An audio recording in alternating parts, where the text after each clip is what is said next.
Hello,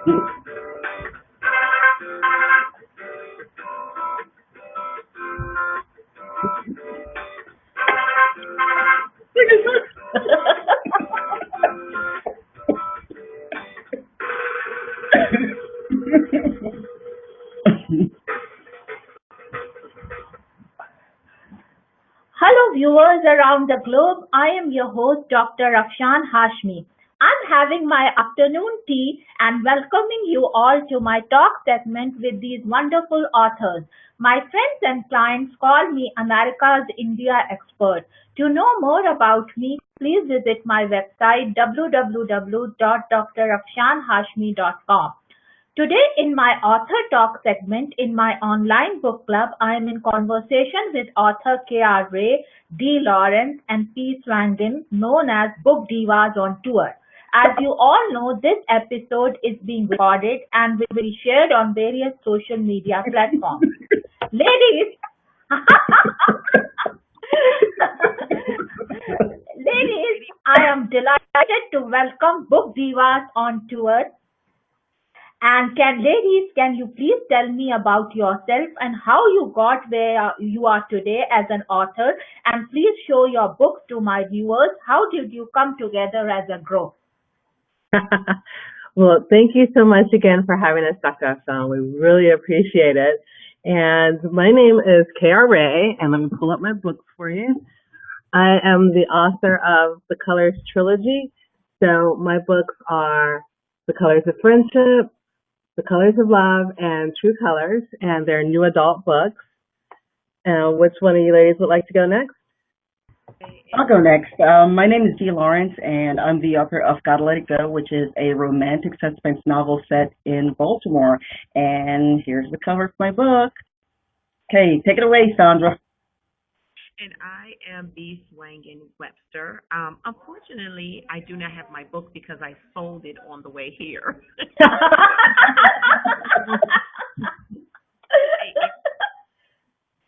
But I am an author of urban fiction, and I reside in the Washington, D.C. area, more specifically in Charles County, Maryland.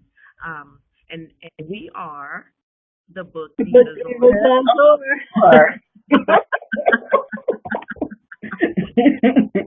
Question was. So she was asking how we got together.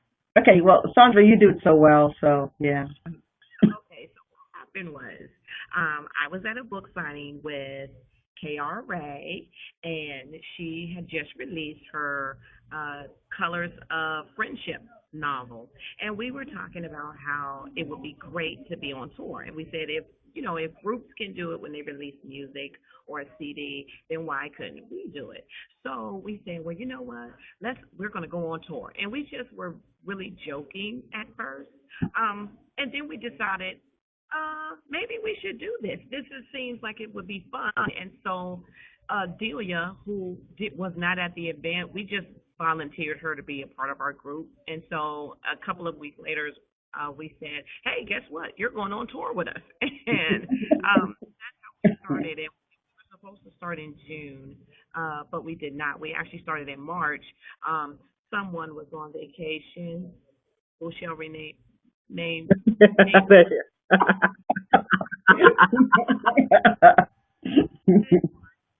Have been everywhere, and the reason we came together was so that people, they didn't necessarily have to buy our books, but we wanted them to get to know us as individuals, but also as three phenomenally divalicious women. And we figured, you know what, we're divas. We dress the part, we act the part, and why not? We have three separate genres. Like I said, I write urban fiction. Delia writes romantic suspense, and KR writes new adult. And it was good to bring those three genres together and let people just see for themselves what it is like to be on tour.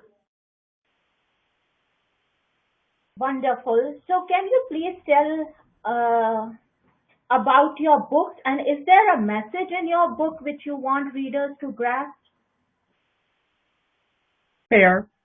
Oh, definitely. So in the trilogy, there's a lot of different messages that go on in the book. So you have everything from domestic abuse to interracial relationships to having friendships across the color lines, to trying to get a career, going into the NFL, becoming a newscaster, to just a little bit about everything that 20-somethings and teens are going to start to experience as they grow and they turn into adults. And so it's that angst of dealing with adult issues as you're starting to come of age. Okay.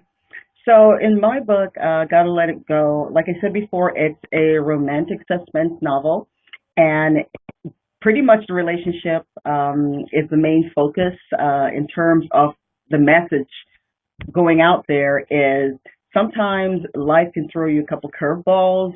My main character was going through a divorce, and on the day of her divorce, her best friend gets murdered, and so she meets this gorgeous detective, and so, she has to decide whether or not she can let go of the first relationship and jump into another. So that's pretty much it. Also, like you mentioned, the angst is for her being completely burnt out as a prosecutor and trying to go on to do something completely different.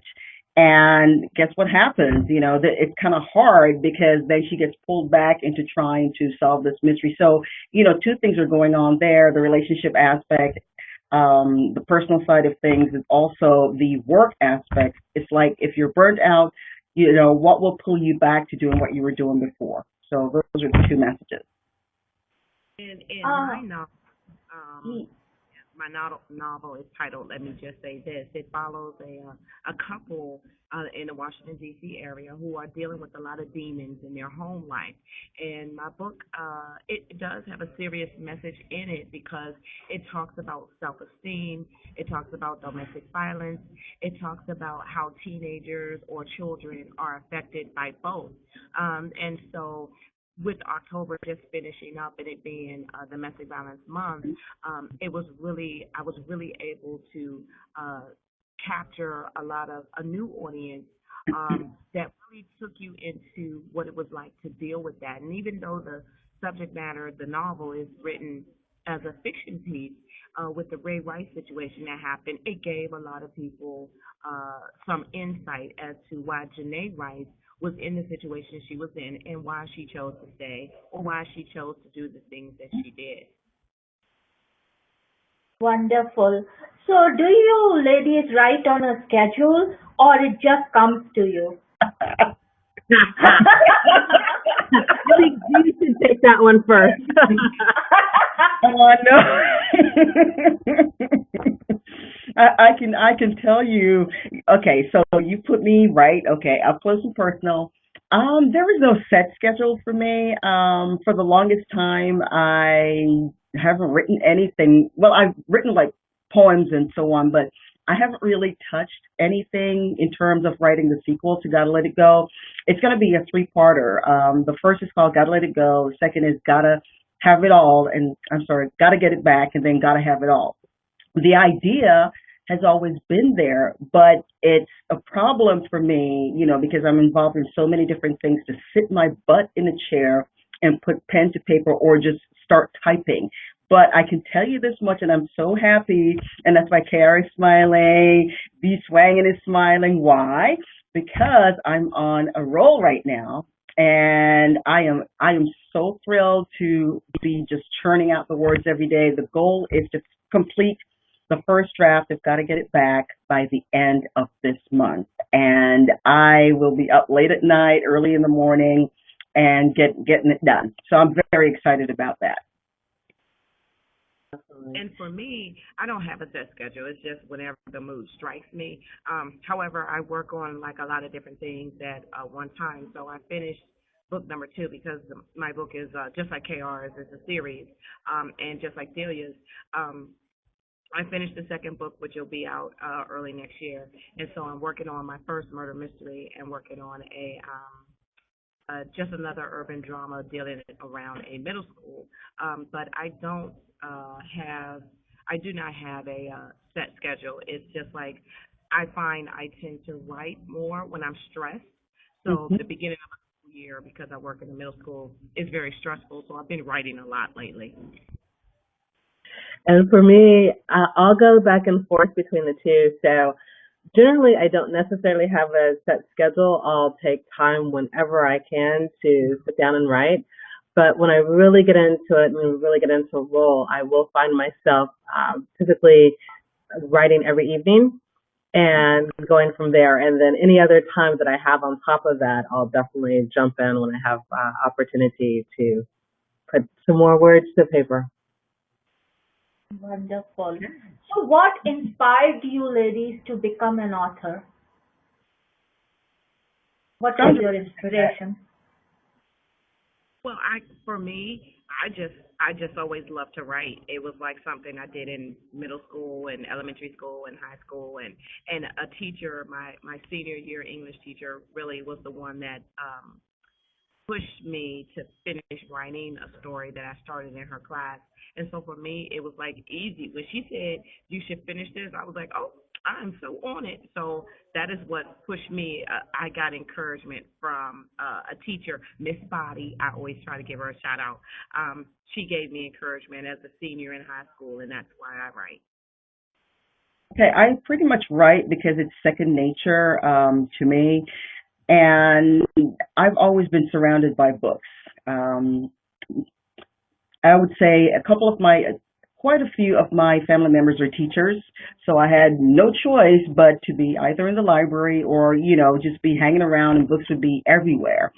I love to read, and so the natural extension of that would be to write. And, I've always gotten positive feedback in my English class, and even in law school, you had no choice but to write, because that's the bulk of what the legal profession is. It's writing briefs, memorandums, you name it. And so to write creatively, that was even better because it just gave me another outlet to express myself.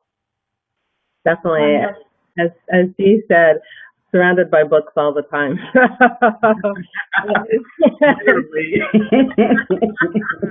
It's one of those things that I started reading at 3 and learned to write at 4, and I've just always done it. It's second nature for me. But it's one of those things I'm passionate about it. I just never thought of doing it professionally until later in life. So it's definitely something I enjoy. Wonderful. So, what's your background like before turning into authors? My audience would like to know what was your profession or what is your profession now? Definitely, mine's crazy. I started out as a mechanical engineer, and I worked in the industry. You can actually say that you've met a rocket scientist because I worked for Jet Propulsion Laboratory for a period of time, and I went back and received my MBA and started doing a lot of things as far as operational excellence, marketing, communications, and operations. So it's been a very strange career path for me, but every single thing that I've done along the way has always helped and enhanced each portion of the steps of my career. So even as an author, I'm doing a lot of things from the marketing side in my past. I'm doing a lot of things from the operations side in my past, and web design and other things like that along the way. It's just kept building on each other as I've gone forward. Sandra, I'll go last this time.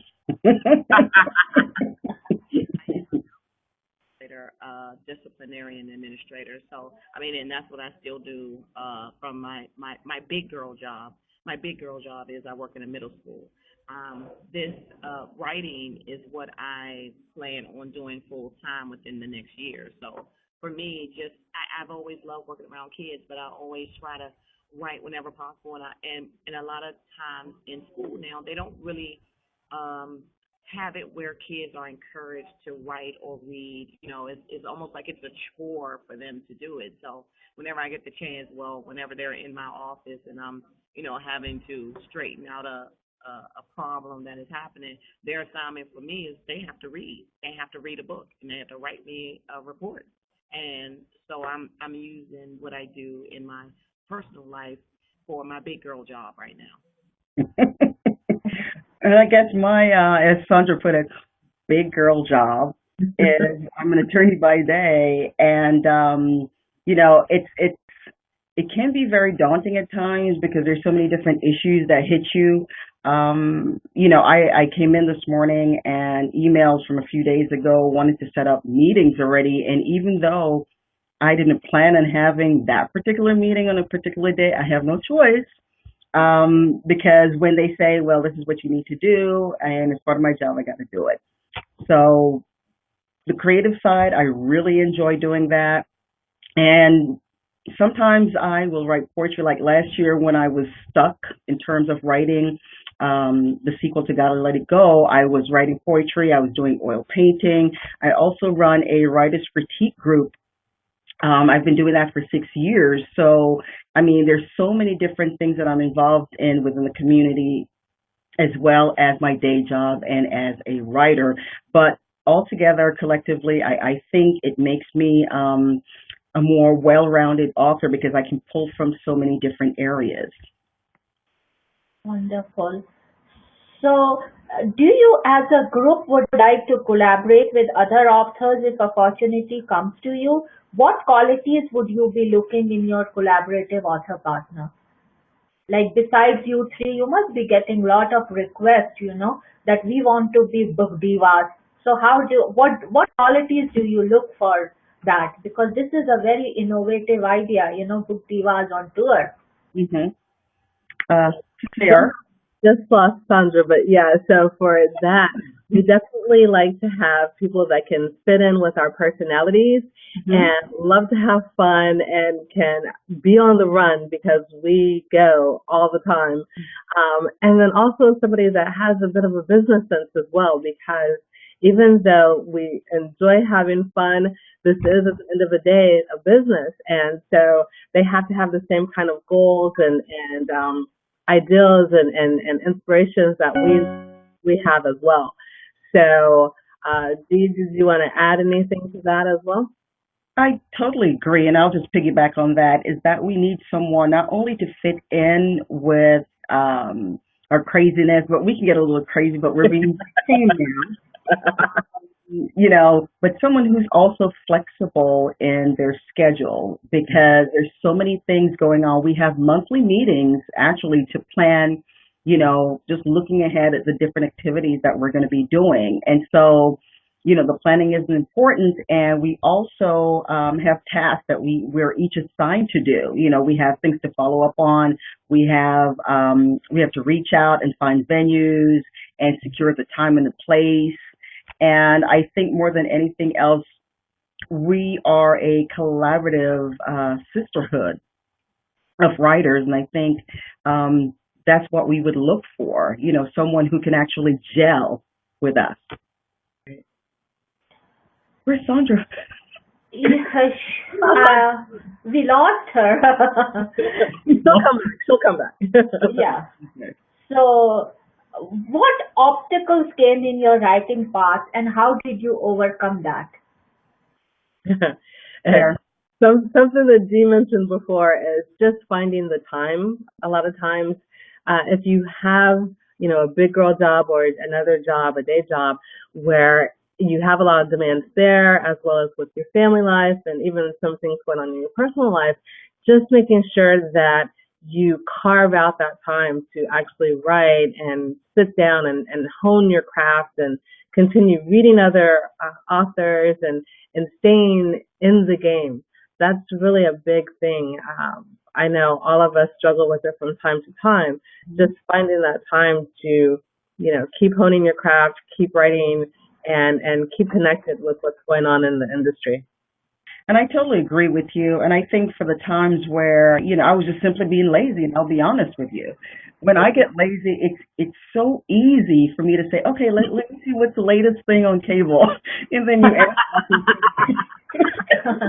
you but on those down times, there are a couple things that I do for myself each month. And each month I read a different book by different authors. And that keeps me, at least if I'm not writing, it keeps me focused on words, and I think that with that being said, you have to carve out the time professionally because you have to strike a balance.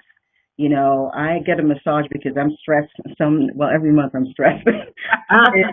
And you have to do that because once you exercise, and it's very important, not only are you working on your mind, your body, and your spirit, but all together they come to have you in a place where you can actually.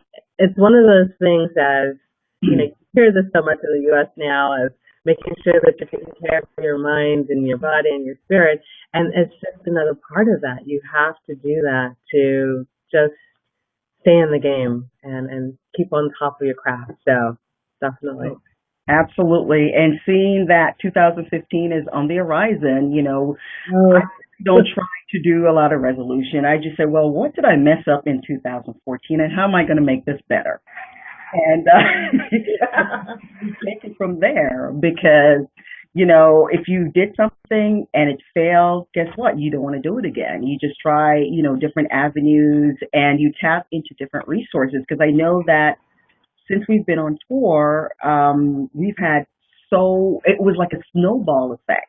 We would go to one event, that one event turned into two, and then we meet someone else and they invite us. Like, we were just in New Jersey based off of someone being at another event a couple of months ago when we were in New Jersey, in a different part of New Jersey. And from that, it sprung into 20 people, including us, this past Saturday, that we would never have met, the 17 folks. Right. And now we can grow our mailing list. We can grow the likes on our Facebook pages. And I just think that it just gets bigger and bigger every time. So I'm pretty excited about 2015 and some of the new adventures and road trips that and I'm sure, KR, you can squeeze out one road trip. We've got 12 months. Definitely one. So, like, you are D, you are an attorney, and KR is a engineer. So, like, being an attorney or being an engineer has helped you in your thinking process or in your writing ways. So, what did your your studies, what you have studied, how it has influenced you as an author? There. Definitely. So, especially in the color trilogy, one of the three main characters, or the protagonist, is actually an engineer in the book as well. Not the same type of engineer, but he's an engineer as well. And it's helped tremendously because as an engineer, it helps with the whole. We were talking before about making things a habit. And in engineering, you have to do a lot of things that are very structured, very process oriented. And so that definitely helps me with the, getting the writing as a habit and doing that as a habit. And then on the back end, it looks like Sandra's coming back in, but on the back end, there's Sandra.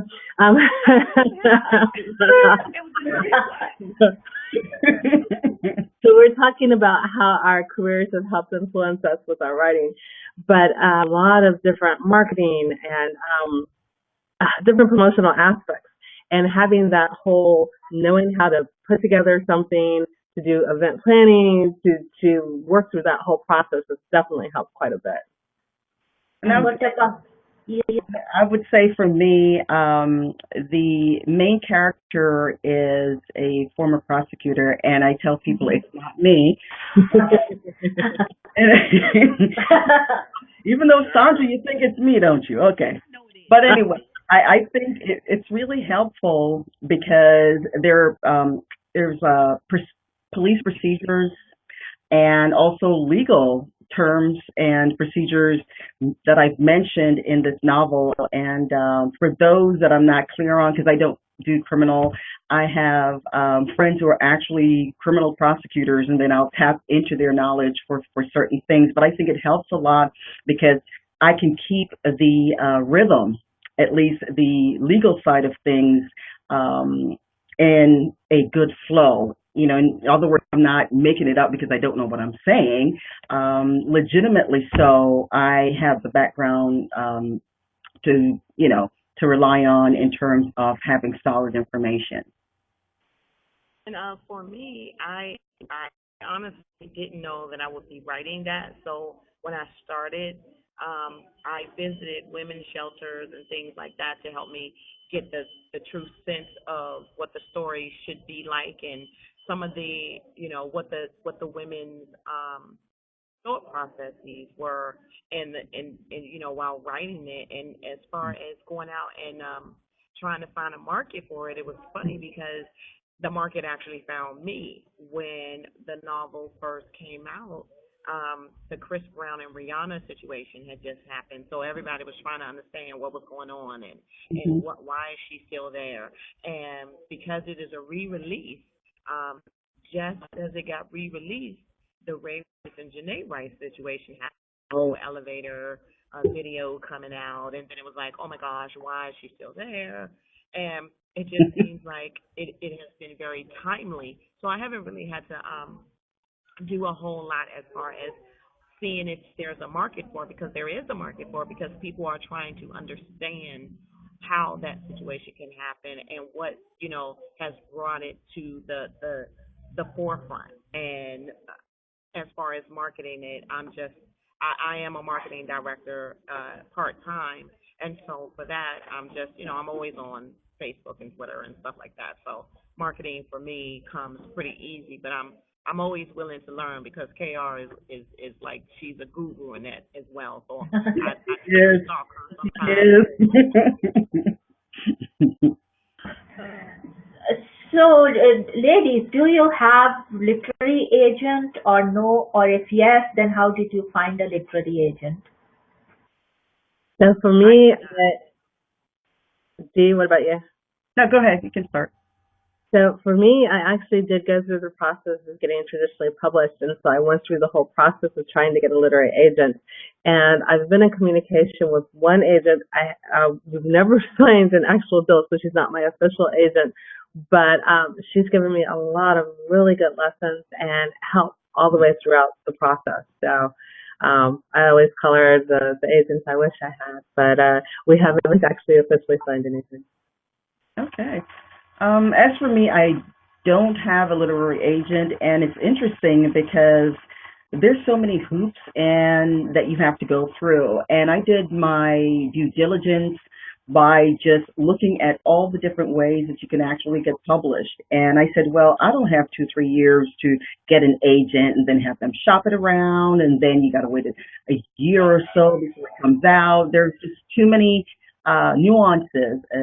That was pretty much attached to that. So for me, I said, I'm just going to bypass this. The ladies in my writers critique group, they're very harsh in terms of cutting up your stuff, and I knew going in, once I decided to be self-published, that I would be fine. After, going through that process with an editor, then I knew I had a pretty good product to put out there, and I could regain or retain my creative control over the entire process. And for me, I didn't really, and it was fun years at Thriller Fest. And they have a segment called Buzz Your Book, and when they did that, I stood up and I buzzed my book. I talked about the novel I was writing. After that session, I had 2 agents chasing me down, wanting to know, am I looking for an agent, and they're interested in. I really had to think really hard about it, but I decided against it, because it was like everything that they would do for me, I already do.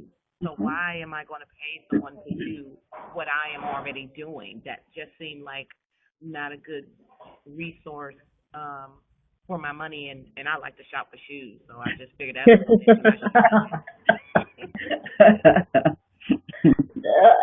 So, how do you overcome author blog? Do you get author blog or not? Or because some people get writing blog or author blog, whatever you call it. Yeah, Oh, for me, I will take that one. go for Okay. it. Well, writer's block, it happens to the best of us. And if anyone said they've never had a writer's block before, I don't know how truthful they're being. Because, at some point, your brain is going to freeze. And I know that for me, I had a long writer's block coupled with just being lazy in terms of not wanting to to write. But like I said, I was doing other things other than actually writing the sequel to Gotta Let It Go. Yes, I've experienced writer's block. I can tell you it's not a good place to be because you can actually get lost in it. And if you don't find your way out, you will never get anything done. So thankfully, I am out of it and I am on a roll. And it's pretty exciting. I know. It's like,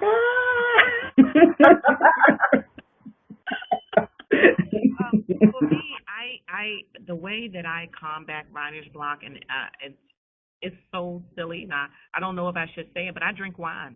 I find drinking wine kind of sort of loosens up those gears in there, and I can have 2 glasses of wine, and then immediately it'll come back to me. See, that's why I'm always drinking wine. See? You do have a point. For me, it's more whenever I tell myself that I'm going to sit down and write, I actually do it. But kind of what Dee said is, if your mind's not necessarily on those characters at the time, just getting yourself to write about something, whatever it is, whether it's the weather outside today or what you're looking forward to doing over the next week or what your goals are, just get yourself into writing something, and then eventually it'll start to lift, and you'll be one with the words again, and things will start to flow. So for me, it's just, finding that time, sitting down and going and letting those characters take you wherever they may. So, what advice do you have for aspiring authors who might be listening to you? Sandra? Well, for me, the best advice would be to write, even if you're not writing your story, to write. But then I guess because I'm marketing, my number one advice is start marketing yourself right now. Don't wait until that novel is finished. Don't wait until you have, sent it to the editor. Start marketing yourself right now. It depending on whatever you're writing, you need to start joining critique groups, looking on Facebook, getting yourself a web page, getting on something that has to do with social media. Because if you don't, you are going to finish a novel, have it back, have a book in your hand, and then you're going to wait for Oprah to call you, like I did, which I had to learn the hard way. She didn't only call you because you had a book out. And so, after learning that hard lesson, I realized that I waited too long to start marketing. Thankfully, because I do it really well, I was able to pick up momentum. But if you're not a marketer and you're unsure as to where to begin, you need to start right now. When you start deciding you want to publish a book, that's when you should also start your marketing. And I definitely agree with that. I think, Sandra, you said it very well in that just write. It could be as simple as you could, write about the weather, write about, your favorite meal that you just had, but you need to get, your fingers moving.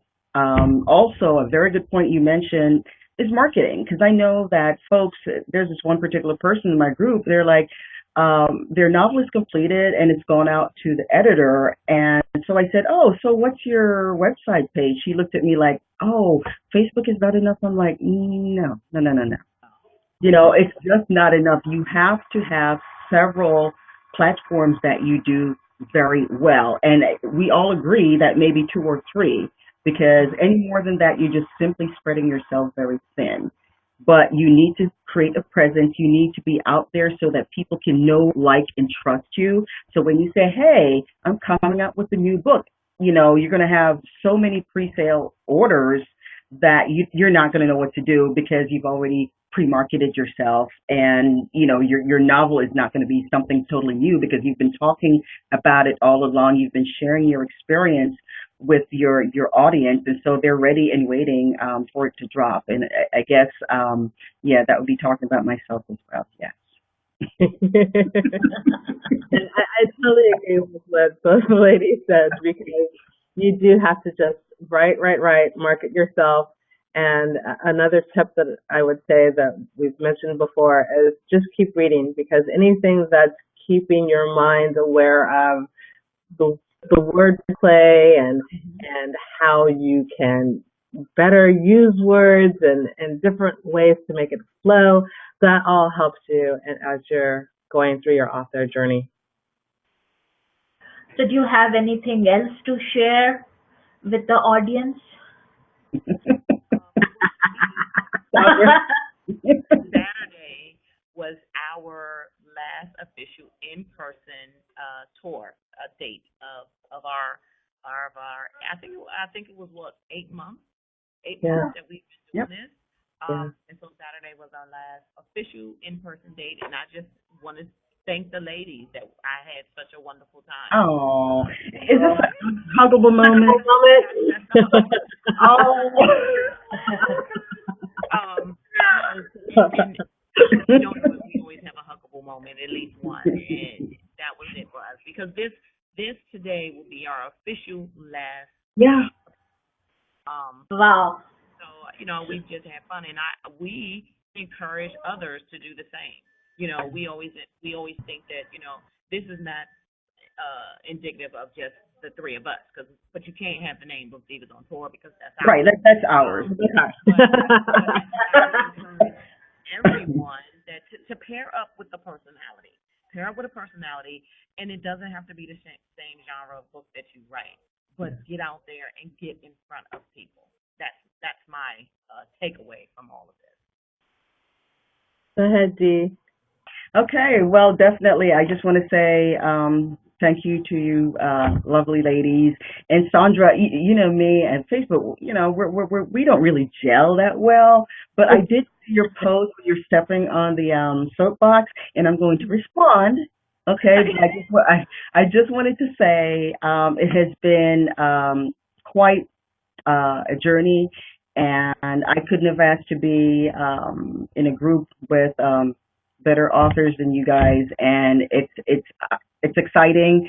And even though we're ending, it's not the end because 2015 is right around the end. On the like I said before, I know I'm not quite there yet, but it was just a treat. It was a treat, and I can tell you that collectively we've reached so many more people than we did if we had done this individually. So to collaborate, it really spreads you wider, and you get to meet so many more people, and you have so many more opportunities to get the word out in terms of a talk venue, in terms of in-person appearances, and it's just been a joy. And thank you so much for having me be part, even though you kind of volunteered me. Okay, but that's we wouldn't have had it any other way. And yeah, I just second what these ladies say. If for authors out there, if you're really struggling with the whole process and wanting to come outside of your shell, just joining with other like-minded authors is such a blessing because, as both Dee and Dee said, you expand your reach, you expand the opportunities that are presented to you. You find out so much more than you ever would have known on your own. And I've been hearing so many things lately about having that village of people with you. And, everybody always says it's so much more, the journey is so much better when you have somebody to share it with. And this has just been a true blessing in my life. And I totally agree with that. So, for any of the authors out there, find somebody to take the journey with and just have fun. Just have fun. Absolutely. So I had a wonderful time with you ladies, Book Divas on Tour. Thank you so much for your thank you so much for your valuable time. And I really appreciate coming on my online book club, and you will be invited again on my TV show. I just started a small TV show. So I guess 2015 starts booking now. So in 2015 you will be invited on that. Wonderful. Thank you so much. I really enjoyed. You inspire me. You make me smile, which is it is so good. So cheers for that. And Well, thank I you don't have any so much. cheers. What do you do? Yeah. So cheers for that. This is my branding photograph. So thank She's already marketing. She's marketing. Marketing. Market it herself. So thank you so much for coming and bye bye. Bye. Have a Bye. great life. Thank you so much. Thank you so Thank much. you. Alrighty. So here Bye. goes the music. Bye. It's like, We always dance. We're always dancing.